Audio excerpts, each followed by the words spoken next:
la percée, la réussite, le succès de plusieurs personnes est caché dans les détails. Amen. Si tu ne respectes pas les principes aux détails près, les détails que tu sautes, c'est ta vie aussi que tu fais sauter. Amen. Ce sont tes opportunités que tu enlèves et que tu arraches. Amen. Ce sont tes opportunités que tu empêches de se déployer. Amen. Tu ne vas pas dire Amen que je parle encore. Lorsqu'il t'est recommandé de faire quelque chose, ne fais pas comme tu veux.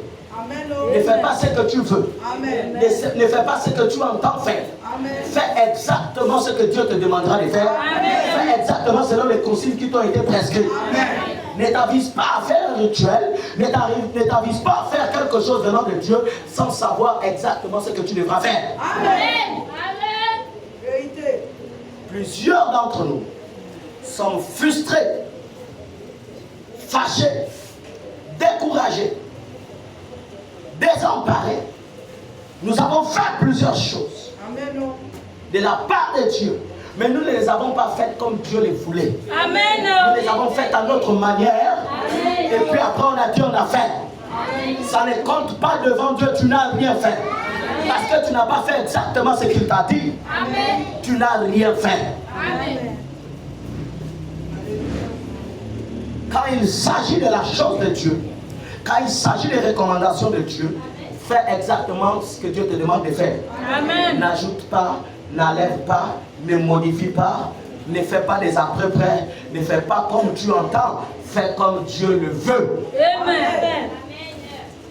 Ne prends pas des raccourcis. Amen. Lis encore.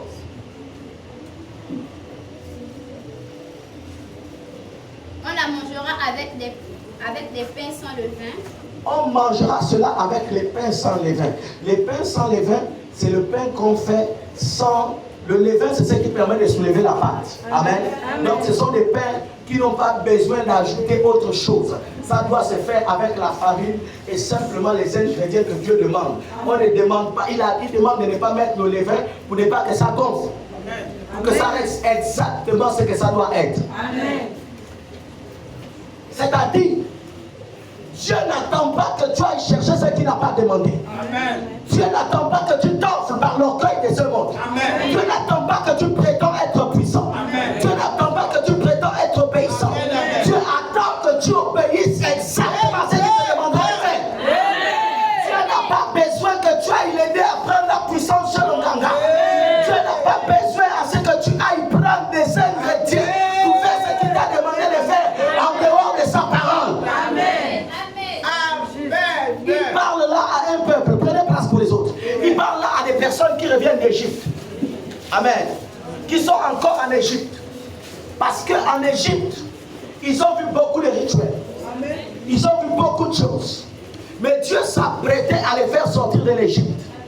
Et quand Dieu s'apprête à faire la délivrance à quelqu'un, quand Dieu s'apprête à te restituer ce qui te revient de toi, il te ramène d'abord aux choses initiales. Amen. Amen.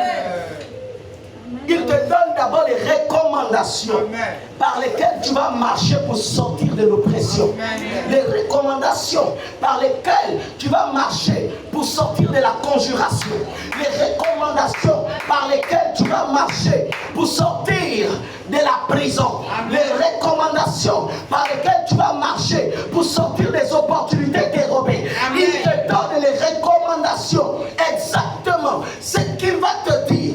C'est exactement ce que tu feras pour pouvoir sortir de l'oppression.